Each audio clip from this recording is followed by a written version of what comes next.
My name's Rylan Reese, and you're listening to Pro Lacrosse Talk. On Schreiber. Sidearm whip, scores! Now it's Rob Pannell scores!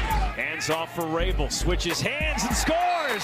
Kylie O'Miller showing off those shifty skills. Right off the bat, there's Lyle Thompson! Welcome to Pro Lacrosse Talk, the voice of Pro Lacrosse. I'm Hutton, he's Adam. Together we're bringing you interviews with your favorite players and coaches, as well as news from all 4 professional lacrosse leagues. We are pumped to have you guys for another episode of Pro Lacrosse Talk. Adam, how was your weekend? It was going pretty well until the Birds game. My Eagles lost to the lowly Dolphins. So I had a tough day, but just got to win out and we'll make the playoffs. Easier said than done, but I think we could do it. Yeah, no, disappointing weekend for your Birds. My Birds, the Ravens, keep rolling. Yep, they pull out that gutsy win 2017 against the 49ers. Lamar just keeps doing Lamar things. He looks phenomenal out there. I know Lacrosse Cave put out a fun tweet asking who's the most comparable player to Lamar Jackson in the PLL. And, I don't know if there really is anybody you can compare to his athleticism. But I think Miles Jones was the one guy that, we threw out there as comparable just with his speed and size and ability to, really make defenders miss. A guy that I think of when I think of obviously elusiveness, but the ability and vision is Tom Schreiber. He has the opportunity to pass on a dime, go to cage, break ankles, do a lot of different things. He's probably obviously not as fast as Lamar Jackson, but has the ability to do those no-look passes that we've seen Lamar do over the season so far. And I'm excited to see what Lamar has going forward and see what Tommy does in NLL going forward this season. Yeah, no, another good comparison. I don't think anyone's as fast as Lamar Jackson. Nope. But it was great seeing my Ravens get the win. Hopefully they keep it rolling, get that top seed going into the playoffs. Enjoy watching them. Also enjoy how many lacrosse people tend to be Baltimore Ravens fans just because since it is a hotbed, guys like Kyle Hartzell and Beast from Philly, from Delco, where I am. So that's almost sacrilegious that he's a Ravens fan and not a Birds fan. So I know Grenly and somehow, Springfield Delco guy ends up a Ravens fan, but I'm not going to complain. I like it. I'll allow it. All right, Adam, but enough football talk. Let's dive into our quick stick for this week. The first piece of news we have comes out of the PLL. They have announced the rules for their expansion draft. And the 7th Lacrosse Club will draft a total of 18 players in that expansion draft. They also announced some rules associated with that draft, including each team will have to submit a protected players list by January 13th. That will include 11 protected players, which are 1 goalie and 10 positional players. So as we talked about a little bit earlier, that kind of throws a wrench in some of our initial strategies, like keeping 2 goalies and maybe letting all 3 goalies enter the expansion draft in the Chrome's case. Any player not protected by the existing lacrosse club will be entered into the pool of players that is eligible to be selected by the 7th Lacrosse Club in the expansion draft. And then following that draft, if a player is not picked up, they are able to be signed to the 25-man roster. And if they are not signed by that 25-man roster, then they will remain in the player pool. Some key exceptions to that are rookie holdouts like Pat Spencer, and then any active military member such as Matt Reese, Johnny Surdick, and Grayson Terrain. So all 3 of those guys would be safe for the chaos, which, I think is a good point because just given their military schedules, they can't always make it to games. So it's kind of tough to, dock a team that has members of the military on their team. And another key point is no more than 4 players can be selected from a single existent lacrosse club. So, Whipsnake and Redwood fans don't have to worry about their teams getting rated since they are 2 of the teams that have the most depth. And finally, we have the date for the expansion draft. It will occur on February 12th, 2020. Our next piece of news has to do with the PLL coaching vacancies. Bear Davis has directly told me that he is not a candidate for any of those 3 openings. We both thought he would be a good candidate to helm one of those teams, whether it be the Atlas, Chrome, or the expansion franchise, but he has told me directly that he is not in the running for any of those coaching gigs. Next, Cody Jamieson had a nice appreciation post for the city of Rochester on his Instagram. It kind of just hit him recently that, this would be his first year not in Rochester, now that they're in Halifax. So it was a nice post, showed his appreciation to the Rochester faithful, and, a nice little sentiment on Instagram. And in some other social media news, Logan Schuss tweeted out that he was a fan of Nickelback. He tweeted out I actually really enjoyed Nickelback, which prompted John Grant Jr. to tweet right back at him, "You're getting unfollowed until I get a word that you retract this statement." And immediately Logan Schuss tweeted back, "I dislike Nickelback," in all caps. So that was some fun banter between those two. And keeping with the John Grant Jr. news, it has been announced that John Grant Jr. will return for the MLL's 20th season next year with the Outlaws. So that's some exciting news. He already demolished some record books, so he'll be able to add to his total next year. And we'll just enjoy, watching greatness. But that wraps up our quick stick. Now let's get into our fast break and recap the games from this weekend. Yeah, absolutely. All road teams got the victory in week 1 for the NLL as the Rush defeated the Mammoth 9-8. The Roughnecks defeated Vancouver Warriors 12-7. And then on Saturday, the Swarm defeated the New Look Nighthawks 14-4. Yeah, so pretty good games. That Mammoth Rush game was obviously the best one of the weekend. Roughnecks, not as close as the score indicated, and then the Swarm really beat up on the Nighthawks. So let's start there with the Swarm Nighthawks game. They just really whooped up on this Nighthawks team in their home debut. Definitely not what Rochester wanted coming out of the gate. The Swarm got hot early, and they never really looked back in their 14-4 win. What was your biggest takeaway from this game, though, Adam? Yeah, we talked when we were in our preseason discussions about picking squads. We talked about the netminders, right? The top teams in the league tend to have the top goaltenders, and it was definitely the case for the Swarm in week 1 with Mike Poulin's record-setting day. He only allowed 2 goals on the night and finished with almost a 95% save average, career high for the 15-year netminder. So Poulin had a fantastic day in cage. And then Orlman was able to actually get some junk time and made 6 saves on 8 shots. And that 4 goals against is actually the all-time Swarm record for fewest goals allowed by opponent in the game. So awesome job by Mike Poulin in cage. And it wasn't just him. That defense really stymied the New Look Nighthawks. Yeah, no, they really did. That defense should get a lot of credit as well. The Nighthawks they kind of looked complacent out there on offense. I was expecting a guy like Holden Catoni, to kind of come up big. He only had 1 assist on the day against his former team.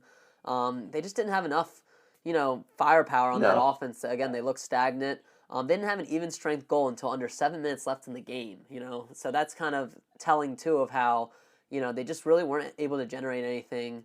It's tough, too. The Swarm dominated in this one. The big players came out to play. You had Lyle and Miles Thompson, both with hat tricks, with 7 and 5 points respectively. Shane Jackson also had a hat trick and finished with 7 points, and Randy Stotts added 3 assists, including a beautiful behind-the-back feed to his partner in crime, Shane Jackson. So, the big players came out to play for the Swarm, and you knew they weren't really going to be able to stop that offense, but you thought maybe they'd at least be able to, put up some points to kind of compete with them.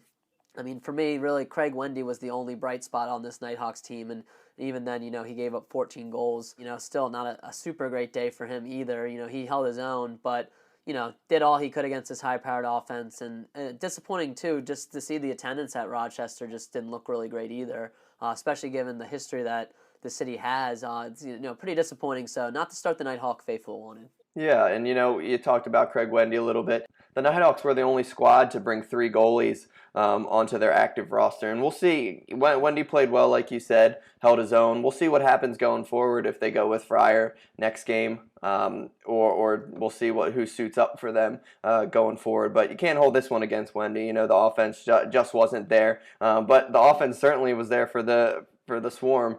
The Thompson brothers came up big with some highlight reel goals that we tweeted out. So definitely a big game for that Swarm offense. Yeah, no surprises there for the Swarm. Let's go to a more competitive game this weekend, though, with the Russian Mammoth. This was a rematch of last season's quarterfinal matchup that, ended up with the Mammoth winning in overtime last year. And this matchup did not disappoint. Both goalies played out of their minds with a crazy one-handed save from Dylan Ward late in the game. And then a game-winning save from Evan Kirk with the Rush with under 2 minutes to go as he denied Kyle Killen on the doorstep to preserve the Rush's 9-8 win. Like we said, goaltending tended to be the name of the game this weekend. But what stood out to you, Adam? Yeah, absolutely the goaltending. This is a team in the Mammoth, despite this loss. They're going to be a team to reckon with this coming season. They squeaked into the playoffs last year, but I expect them to kind of come out blazing next week and get back into the winners column. But great game by a guy like Mark Matthews, who didn't light up the scoreboard when it came to goals, but had 4 assists on the day, was definitely contributing in that standpoint. Ryan Keenan had 6 on the day. And then, Robert Church, too, was the star of the game, too. He had a hand in 8 of the Saskatchewan's 9 goals. So, to me, too, he was also a difference maker. But, yeah, like you said, that rush offense really put the pedal to the metal and then, really helped out Evan Kirk on defense as well to pull out that gutsy 9-8 win. But, yeah, too, the Mammoth looked good on their side as well. I mean, I don't think I'll ever get sick of Ryan Lee's diving goals from behind GLE. I'm going to dub them the Denver Dives because whether he's wearing an Outlaws or a Mammoth uniform, the man cannot be stopped around the cage. So, like you said, a good effort from the Mammoth. But, this Rush team just looks like they're going to get back to form. Obviously, they really were disappointed from that loss last year. They thought they could go all the way to the championship again. The Mammoth kind of crushed those hopes. So I think they're poised again to come out on top and really make a run at that West Division. Yep, absolutely. And then another team in the West that, obviously had a lot of success is the Roughnecks. They're starting the season as defending champs. So let's move to this second game on Friday night between the Warriors and the Roughnecks. Paul Bissonnette was in attendance as the Warriors ambassador, and Vancouver continues to utilize him to his full potential. He fired a shot at Calgary captain Dane Doby before the game, making fun of his alleged beer gut, and that must have lit a spark in Doby because him and the Roughnecks responded, and he had a hat trick in the game along with Tyler Pace. The defending champs, they get the 12-7 win. What did you take away from this game, Adam? Del Bianco. 63 saves in a single game, only allowing 7 goals. So 63 of 70 shots. Glad I picked him in week 1 for fantasy pick'em. But he's just absurd. He's basically already solidified himself prior to this as the best goalie in the league. And after week 1, how can you not go with him in cage if you had to pick a goalie? Yeah, no, he's establishing himself as the top goalie in the NLL. I mean, obviously it's only week 1, but just going off of that playoff run from last year, he hasn't missed a step. And it was nice to see too guys like Marshall King in his NLL debut, record a goal and an assist. His brother Jesse remains undefeated with the Roughnecks, having never lost a game since returning from an injury last year and leading that team to a Champions Cup. So the Roughnecks, they look like they're going to be another force to be reckoned with this year. And then on the Vancouver side, I think the Warriors, they looked a little complacent on offense, particularly the power play. Never really got things going until late in the 4th when they strung a few meaningless goals together. The roommates Logan Schuss and Mitch Jones did impress. Yeah. Jones contributed on 5 of Vancouver's 7 goals, but they're going to need a lot more help if this team is to go anywhere this year. I will say, despite the loss for the Warriors, I do think they have a lot of positives to look at going forward. This team, when we talked to Logan a couple weeks ago, he talked about the opportunities that they have to bring in new guys. They're kind of transforming their team into something a little bit different. So in comparison to the new look Nighthawks, I think the Warriors have a lot to look forward to going forward. Yeah, no, definitely. I think they look like a better squad. I mean, again, though, it's a tough West Division, but we'll see. It's a long season, and we're just getting started right now, so definitely an opportunity for them. And you mentioned Del Bianco's big day, not only in cage for the game, but also in fantasy. So we're going to take a quick break, but after that, we will get into our fantasy lacrosse pick'em challenge, week 1, and we'll discuss who we think is our locks for a big fantasy game come week 2.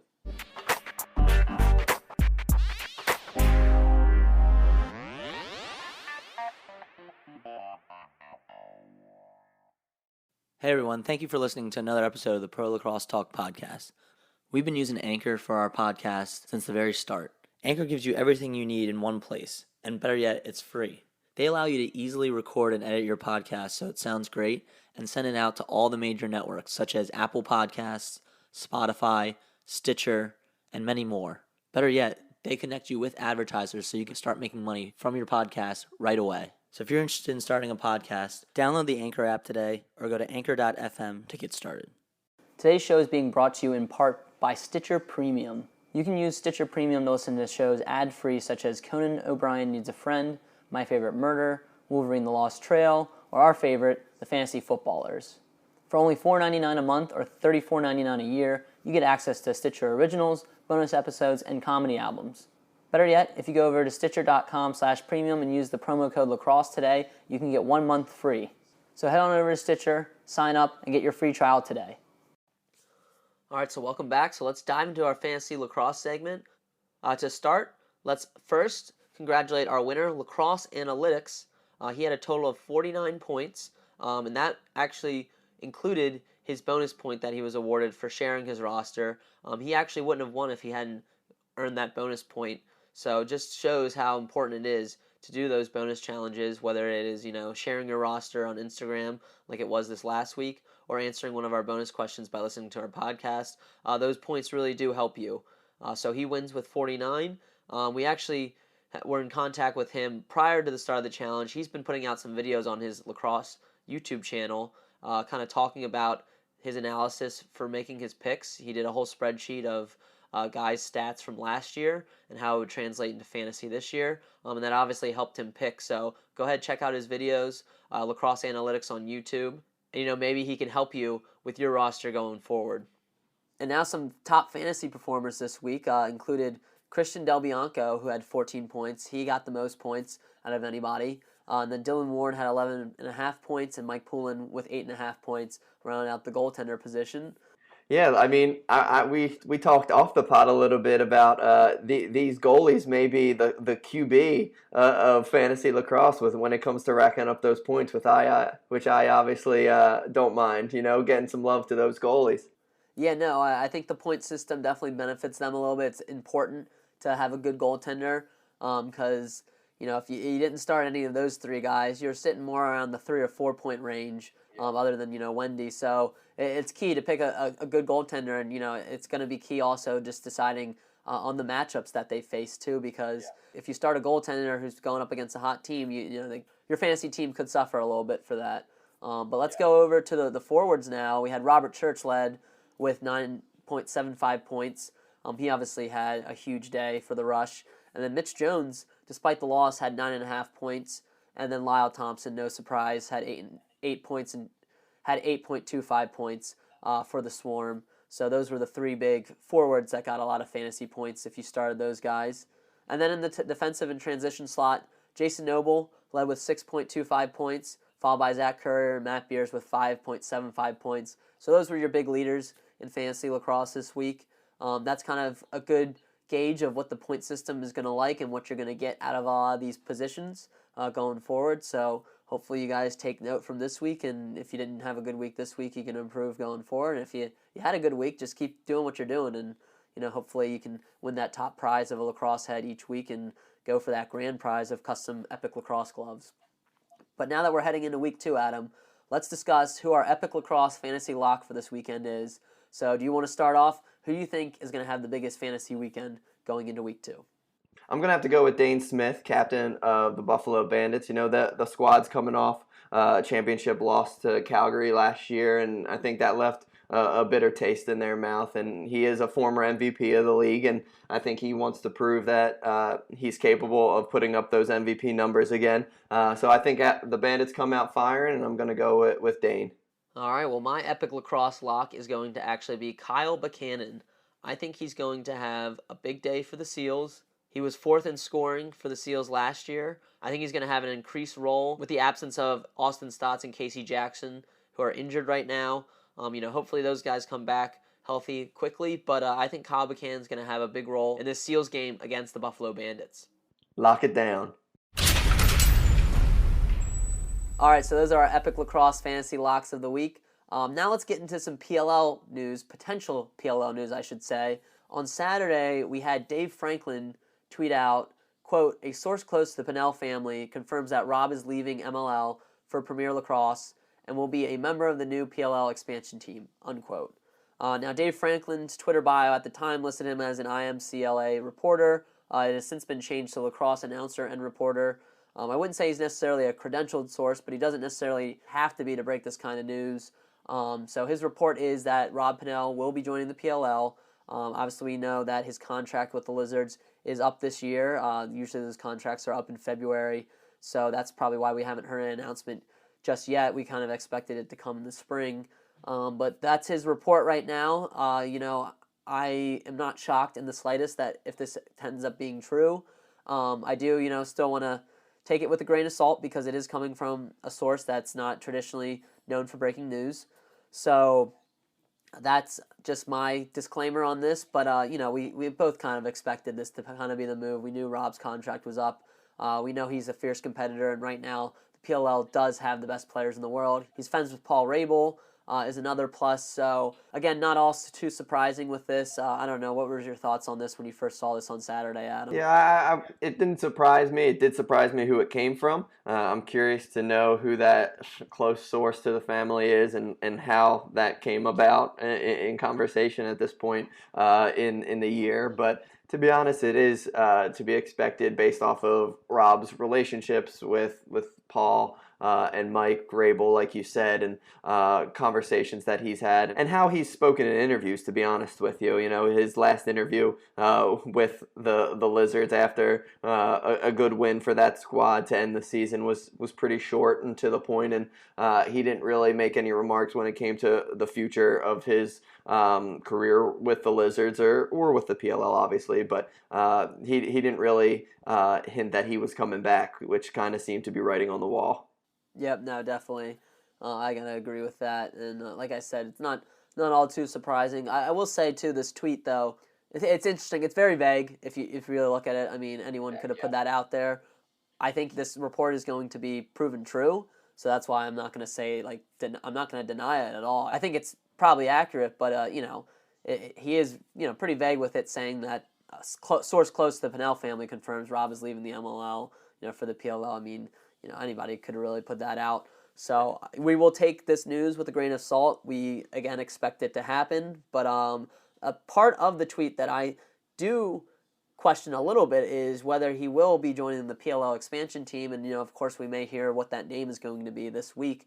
But I just don't see the PLL adding him to the PLL expansion roster automatically. Now, do I think he'll end up on that expansion team? Absolutely, because I think if he does join the league, he'll join that players draft that Paul mentioned that will follow the expansion draft, and more than likely that expansion team will get the number 1 pick. And if you have the number 1 pick in that players pool draft, you're going to pick Rob Pannell. There's no one else that's going to be joining this players pool this year that you'd rather have than Rob Pannell. So, again, I think he will be a member of that new PLL expansion team, but I don't necessarily think that it's a foregone conclusion that he will be announced as a member of that expansion team when he comes into the league. Yeah, no, it's interesting what you say. I do think at the end of the day we'll probably hear what that expansion team name is before we hear that Rob makes the jump. Yeah, no, definitely. It's expected that we could hear that as early as this week, and we hope we hear it, that soon. I'm kind of ready for us to hear that news. That kind of wraps up this block of the show. We're ready to make our game picks coming up. But before we do that, let's hear a quick word from our sponsor.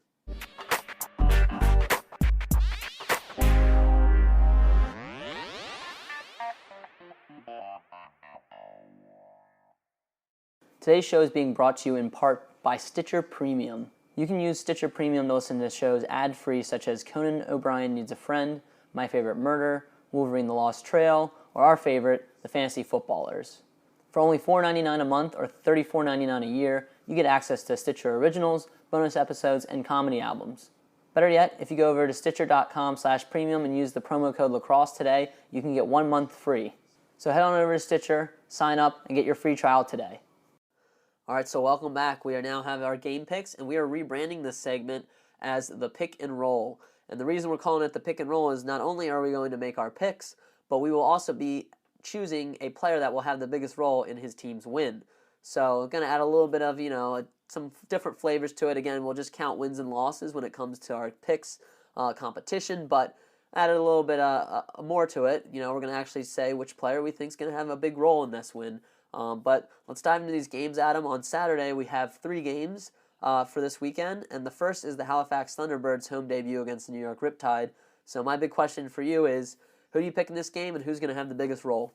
Well, while both squads are technically considered expansion franchises since Halifax in a new market, I don't really see them as such, and they're bringing back a strong contingency of players that they brought with them from Rochester, and I think this is going to be a big W for them to start the season. And I'm going to go with Clark Peterson, the rookie. I'm excited to see what he does.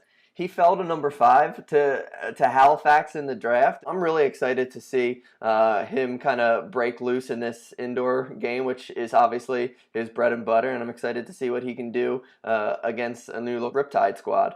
Yeah, no, I like that Clark Peterson pick. I he didn't really cross my mind when I was making my pick, but I definitely think he could, make a splash in his debut with the Halifax Thunderbirds, and I'm going with Thunderbirds as well. The guy I'm going to pick, though, to have the biggest role is actually Kyle Jackson. He was tied for scoring last year when the team was in Rochester, and he had a productive year for the Cans this summer. So I think he's going to have the biggest role on Saturday. But regardless, I'm with you, and I think the Thunderbirds are going to win pretty handily against this Riptide team.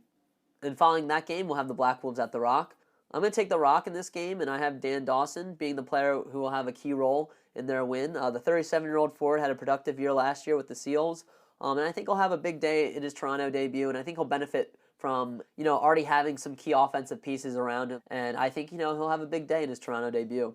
But who are you picking between this Black Wolves and Rock game? I'm going to have to go with the Rock as well in this one, but my pick to be a breakout actually is going to be on the Wolves, if that's crazy enough. And I'm going to kind of ride the rookie train, and I'm going to go with Andrew Q, the 3rd overall pick. I think he had another fantastic season in the outdoor game with the Bayhawks, and word out of training camp is he's looked on fire.